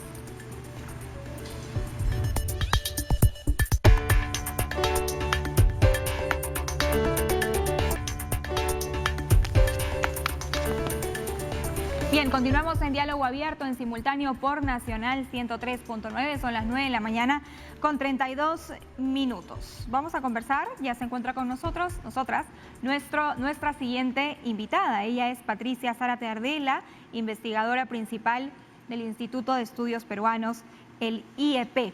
Buenos días y bienvenida a Diálogo Abierto. ¿Qué tal? Buenos días, bienvenida. ¿Qué tal? Gracias por la invitación. ¿Qué tal? Vamos a hablar sobre los resultados del Barómetro de las Américas, ¿no? El informe de cultura política de la democracia en Perú y las Américas 2018-2019, que le toma el pulso a la democracia y que da a conocer los resultados de la última edición, ¿no es cierto?, que se desarrolla en 20 países de la región y que entrevista a más de 31.000 personas. ¿Qué nos dicen estas personas? ¿Cuáles son los resultados finalmente de este informe, Patricia? A ver, la ventaja que tenemos en el barómetro es que hacemos encuestas regulares a muestras nacionales, entonces tenemos un seguimiento de los países, ¿no? En Perú es la 7ª ronda y a nivel del barómetro es la 8ª. Entonces lo que nos dice es que empieza diciendo además en la introducción, ¿no?, que el pulso de la democracia está débil en la región y Perú es uno de los países donde registra el menor porcentaje de alto apoyo a la democracia como sistema de gobierno. También baja la satisfacción con la democracia, es solo un 28%. Entonces, y no es solo el dato de Perú, sino que cuando nos comparamos con otros países, encontramos casi siempre, y eso es lamentablemente es como cierta regularidad de Perú frente a los demás, que estamos en posiciones bajas, pero junto con esa insatisfacción con la democracia, ese menor apoyo, también se registra una alta tolerancia a los golpes militares, sea por delincuencia o sea frente a temas de corrupción. Y también en la última ronda, Perú subió 20 puntos porcentuales con respecto a la tolerancia al cierre del Congreso. Eso fue medido antes del cierre del Congreso, pero ya varios meses antes, Perú destacaba por encima de todos los demás países por tolerar más esta medida, ¿no? Entonces, es un panorama difícil, digamos. Respecto del Congreso, acá hay un resultado interesante. Es la institución política que recibe la menor confianza entre los peruanos con un promedio de 21 puntos. Algo que en realidad se repite, ¿no? Siempre cuando le preguntan a la gente en las encuestas, el Congreso sale muy mal parado.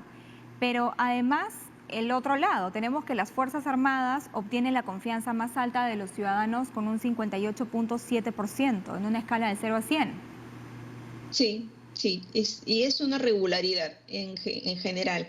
Las Fuerzas Armadas siempre registran el mayor, en este caso es promedio, pero es el mayor promedio de confianza con respecto a otras instituciones. Y por eso hay esa sensación de que realmente lamentablemente, digo yo, ¿no? O sea, la gente entiende que las cosas funcionarían mejor en un gobierno autoritario o en un gobierno militar o un gobierno de mano dura. Y eso es preocupante, porque creo que, y yo insisto en esto, ¿no? Las personas creen, hay esos pensamientos comunes, digamos, esos sentidos comunes de que bajo un sistema autoritario todo va a funcionar correctamente. Y es justo la historia te demuestra que bajo los sistemas autoritarios ha habido mucha mayor corrupción y además de otros problemas de agresiones. Ahora, y conflicto de derechos, en fin. Patricia, pero este informe no podrías, digamos, separar el hecho de que haya confianza en las Fuerzas Armadas, pero no necesariamente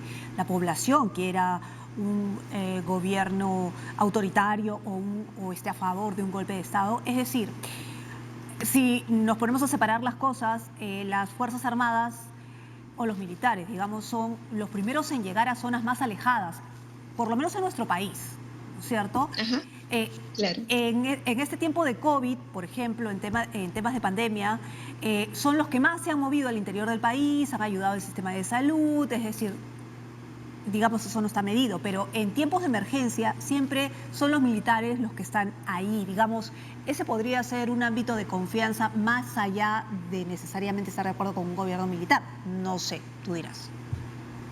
Lo que pasa es que, como te decía, hay otros datos que también ponen a Perú a la cabeza de los demás países con si justificaría un golpe militar frente a mucha delincuencia o justificaría un golpe militar frente a mucha corrupción. Y Perú está en el segundo lugar entre todos los países. Yeah. Entonces, los porcentajes sí son altos. O sea, yo creo que ha habido mucha expectativa por el tema o sea, mirándolo a lo largo del tiempo, ¿no? El tema del retorno a la democracia creó mucha expectativa, así como en su tiempo la descentralización, ¿no? Entonces, hay cosas que no han funcionado o la gente se entera más, porque también una democracia es mucho más transparente, entonces tú vas a ver mucho más cosas y vas a protestar por muchas más cosas. Y entonces tienes por un lado las Fuerzas Armadas, la reminiscencia de gobiernos, como que te digo, como que gobiernos autoritarios hubieran sido lo mejor, y que en realidad, como dices, son los que más llegan a la gente también, pero no ha habido... El Perú no ha crecido, claro, ni se ha desarrollado en esas épocas, lo sabemos. Entonces, hay esta combinación, ¿no? Que eso es lo que te decía que me parecía bastante preocupante. Y a nivel social, digamos, ¿hay algún tipo de resultado que nos haya hecho cambiar, digamos? Mira, más que cambiar, hay un resultado que es muy fuerte y porque se repite a lo largo del tiempo también. Somos el país con una de las menores porcentajes de confianza interpersonal.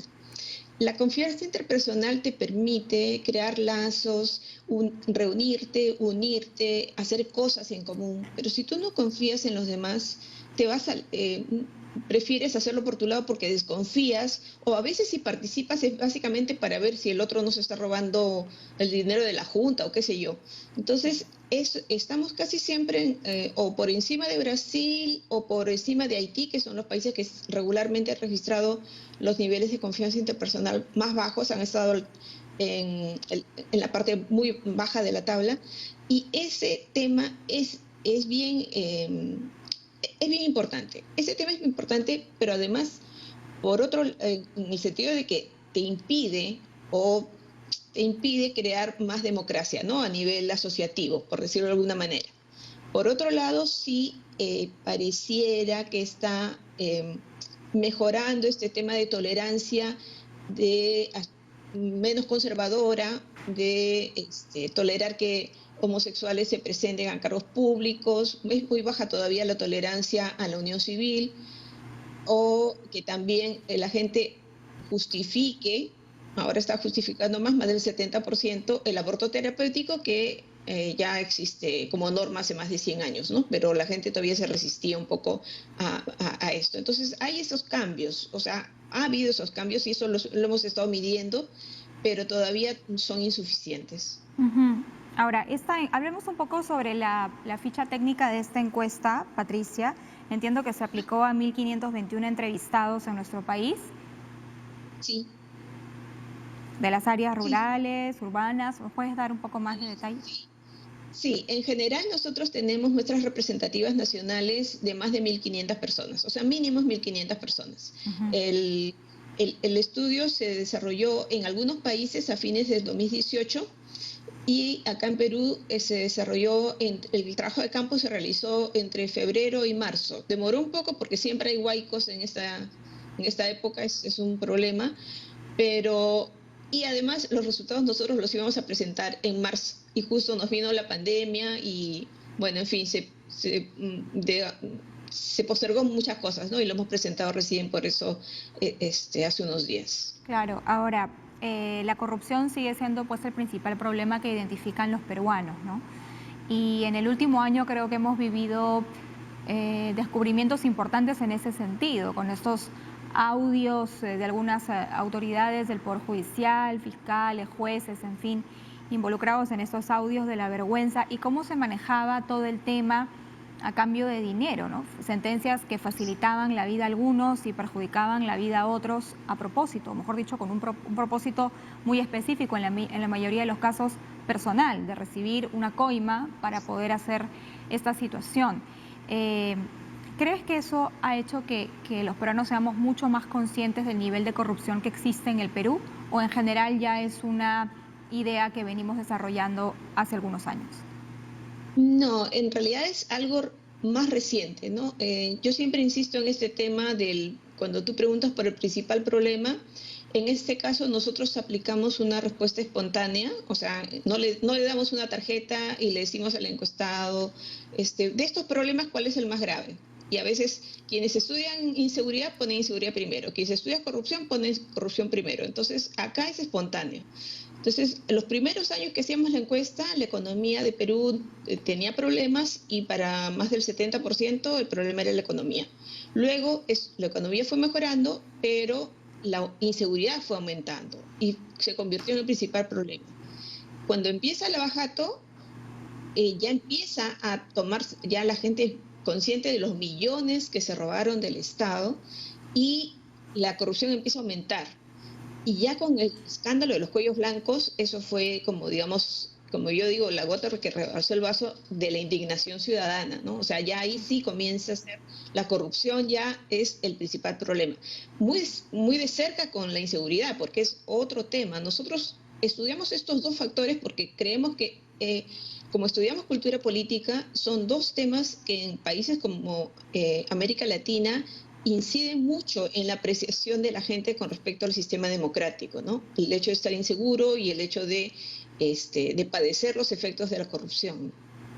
Ahora, lo cierto es que crear una opinión pública en un país, o sea, un país debe tener una opinión pública, pero ¿cómo se crea la opinión pública en el nuestro, teniendo en cuenta que a veces hay algunos medios de comunicación que son más creíbles que otros?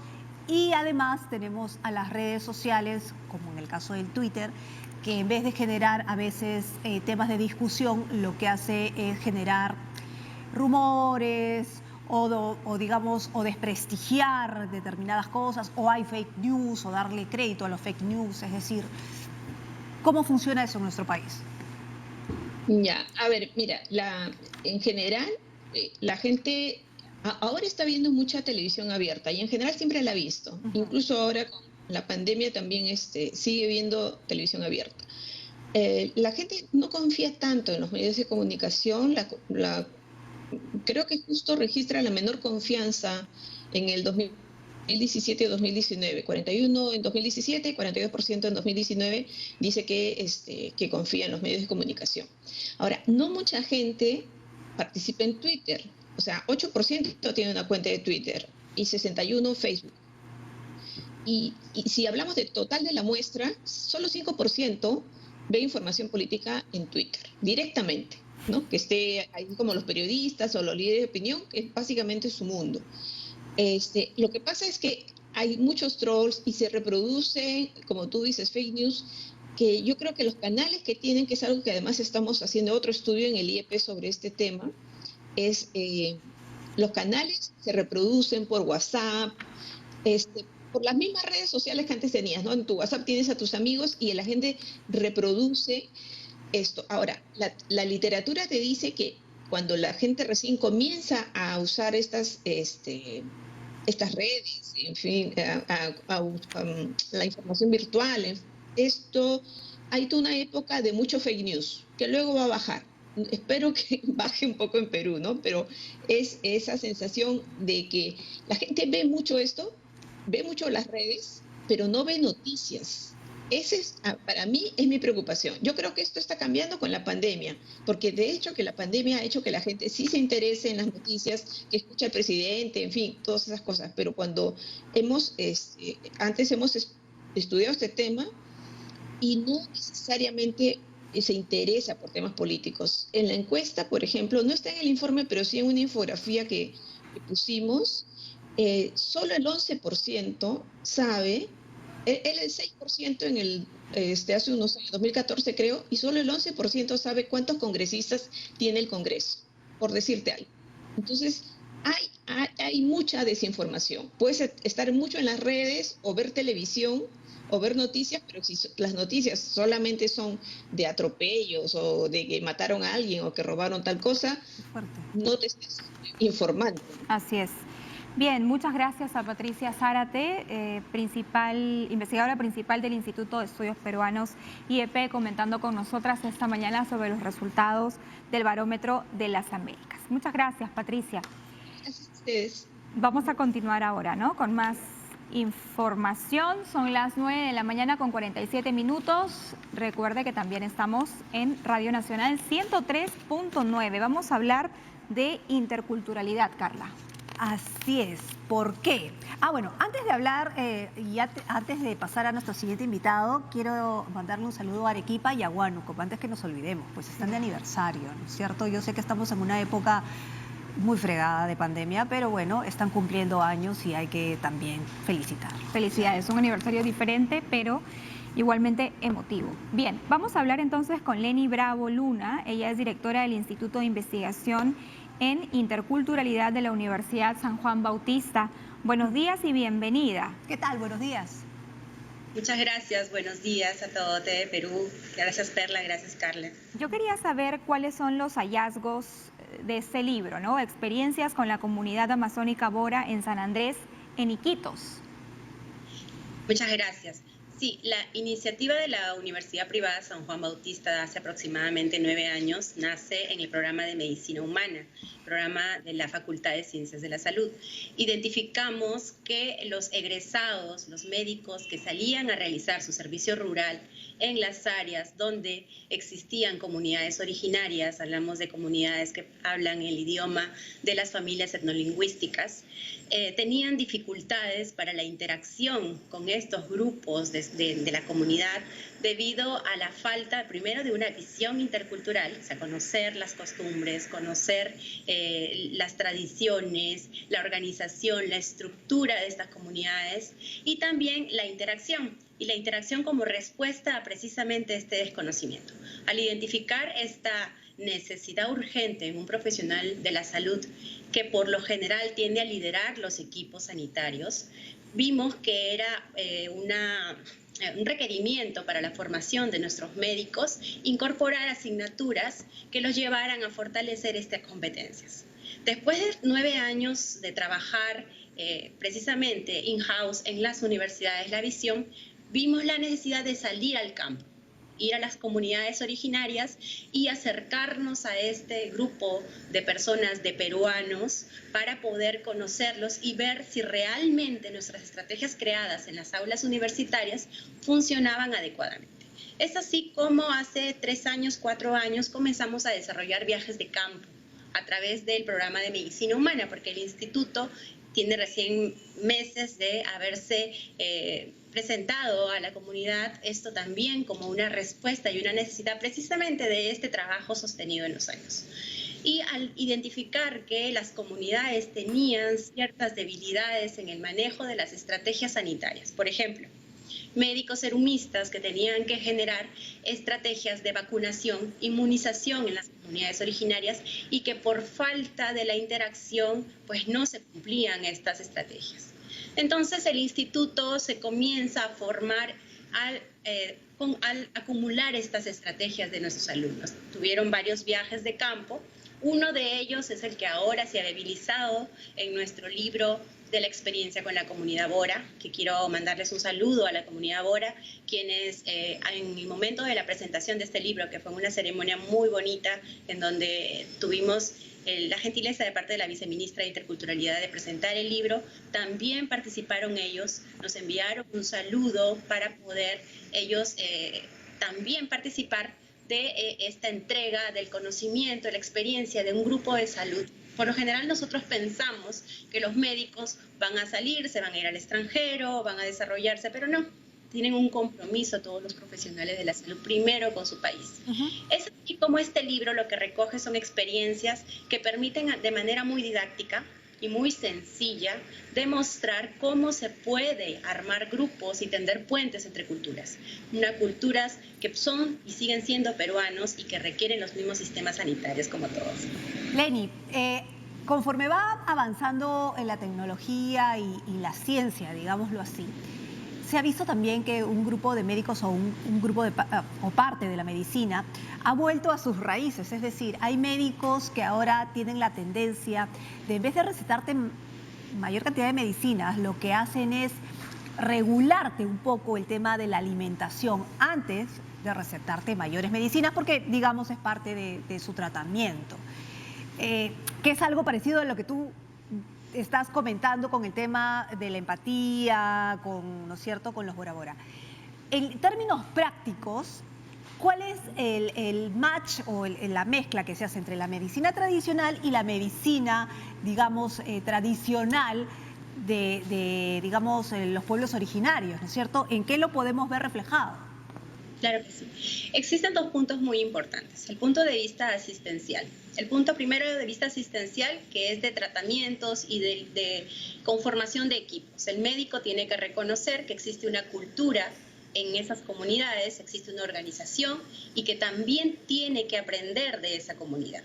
Para poder liderar equipos y poder delimitar acciones, hasta acá trabajamos con los APUs, a los que respetamos mucho y conocemos mucho del trabajo, y muchas veces inclusive el trabajo que tienen va orientado a un enfoque que más adelante se puede reconocer con el método científico. Y los médicos que trabajamos 100% con la ciencia. Pero para poder identificar hay que aprender a liderar equipos, hay que trabajar en equipo también con ellos. Y esa es la parte de la interacción, esa sería la primera.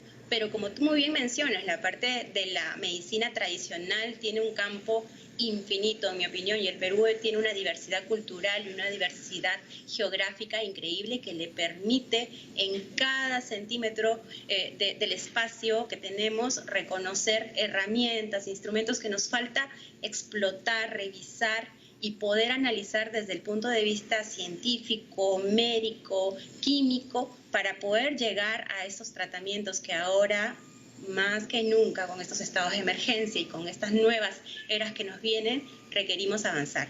Yo creo que la oportunidad que tenemos los profesionales de la salud, los investigadores, que son quienes van a fomentar que estas tendencias o estas leyendas o estos mitos realmente aterricen a papers, a publicaciones, a data estadística para la mejor toma de decisiones, no solamente de los profesionales de la salud, sino estamos hablando de toma de decisiones a nivel nacional, a nivel del Estado, para que pueda este grupo humano interactuar y además, no solamente eso, poder contribuir a las comunidades que están más cercanas a lo que es la costa, a las mismas comunidades farmacéuticas que a veces por falta de exploración o falta de método en esos lugares se pueden perder muchas herramientas, como tú dices, muy útiles para la salud de hoy en día. Acabamos de celebrar el 9 de agosto, Leni, el Día Internacional de los Pueblos Indígenas, ¿no? Y claro, celebrar entre comillas, porque teníamos como antesala la muerte de algunos de ellos por el tema de algunas exigencias que estaban haciendo en una zona de explotación petrolera, exigencias que no habían sido atendidas por el Estado oportunamente. Pero además, la situación de los pueblos indígenas ya ha sido desde siempre vulnerable antes de la pandemia, ¿no? Y en esta situación es mucho más crítica todavía, si tenemos en cuenta que si bien el sistema, el SIS, se ha universalizado, las postas de salud de las comunidades indígenas todavía no están a la altura de lo que se necesita no solamente para atender esta pandemia, sino para atender las otras enfermedades o temas médicos que puedan presentar nuestros representantes de estas comunidades. Entonces, ¿cómo hacer para efectivamente que sea efectiva esta articulación entre lo que necesitan nuestras comunidades y un Estado que le garantice sus derechos mínimos? Sí, el tema de la educación es muy importante. Yo creo que México nos lleva ventajas en el tema de interculturalidad, en educación intercultural. México tiene universidades interculturales. Nosotros, para tener comunidades de familias etnolingüísticas con grupos poblacionales bastante amplios, inclusive no contactados, familias, por ejemplo, los Kandoshi en la selva, con un alto porcentaje de contagio de hepatitis B, personas que nacen y que no se registran en el sistema público, tienen un DNI, no son identificadas. Esas desigualdades han ocasionado, justamente escuchaba a la expositora anterior, a la expositora Patricia Zárate, con el tema de la confianza interpersonal. Para lograr esa confianza interpersonal, primero tenemos que entender la visión, la percepción de estos grupos. Yo creo que es muy importante que la educación tenga una pertinencia social real. Hablamos de pertinencia social y las universidades enfocamos la enseñanza para el mundo, pero nos olvidamos que tenemos una obligación muy importante en el país.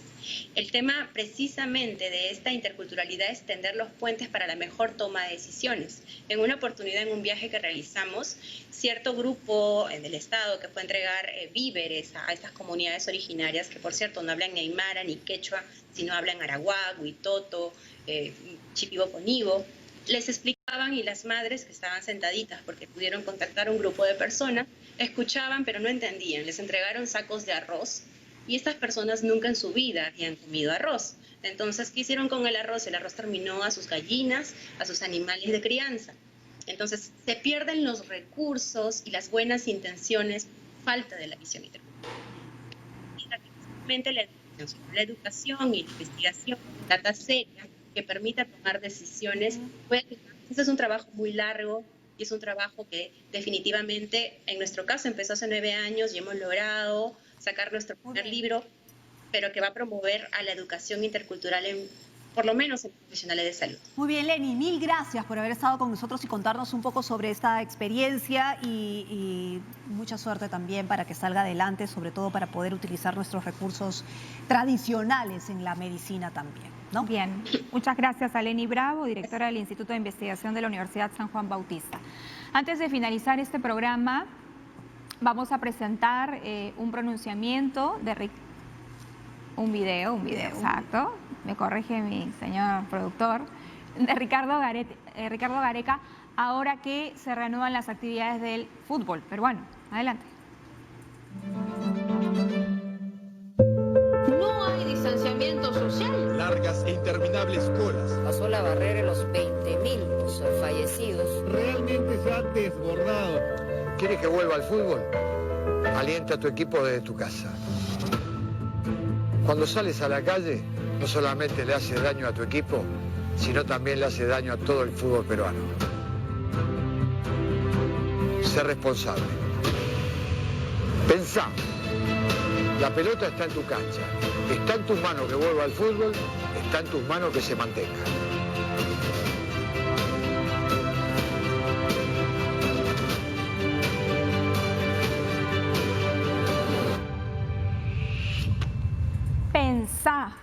Pensá, tan simple como eso. No queremos, por favor, que se registren los desmanes que ocurrieron de parte de la hinchada, de un grupo de la hinchada de Universitario de Deportes. No queremos eso. O no las estamos celebraciones. Las celebraciones, cuidado con eso. Alienten desde casa, tranquilos, por favor, sean conscientes. Bueno, y si no les cabe eso, hay multa, les va a caer multa. El tema es que no salgan. Si no les llega el mensaje de pensá, les va a caer la multa. Entonces, pensá mejor. Pensá, porque si no, pagá. Y ahí ya se complica la situación. Muy bien, muchísimas gracias por habernos acompañado. Y señores, en serio, si no tienen que salir de casa, no lo hagan. No, por favor, cuídense. Nos vemos. Hasta el sábado. Buen fin de semana y mañana quédese en casa porque no tiene de otra.